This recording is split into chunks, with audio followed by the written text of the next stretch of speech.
بھلا جب ہم مر گئے اور مٹی اور ہڈیاں ہو گئے تو کیا پھر اٹھائے جائیں گے؟ اور کیا ہمارے باپ دادا بھی جو پہلے ہو گزرے ہیں؟ کہہ دو کہ ہاں اور تم لوگ ذلیل ہوگے۔ بس وہ تو ایک زور کی آواز ہوگی اور یہ اسی وقت دیکھنے لگیں گے اور کہیں گے ہائے کم بختی ہماری، یہی جزا کا دن ہے۔ کہا جائے گا کہ ہاں وہی فیصلے کا دن جس کو تم جھوٹ سمجھتے تھے۔ فرشتوں کو حکم ہوگا جو لوگ ظلم کرتے تھے ان کو اور ان کے ہم جنسوں کو اور جن کو وہ پوجا کرتے تھے سب کو جمع کر لو، یعنی جن کو اللہ کے سوا پوجا کرتے تھے، پھر ان کو جہنم کے رستے پر چلا دو اور ان کو ٹھہرائے رکھو کہ ان سے کچھ پوچھنا ہے۔ تم کو کیا ہوا کہ ایک دوسرے کی مدد نہیں کرتے؟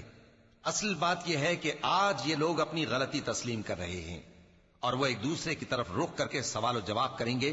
پیروکار اپنے پیشواؤں سے کہیں گے کہ تم ہی ہمارے پاس دائیں طرف سے آتے تھے، وہ کہیں گے نہیں بلکہ تم ہی ایمان لانے والے نہ تھے اور ہمارا تم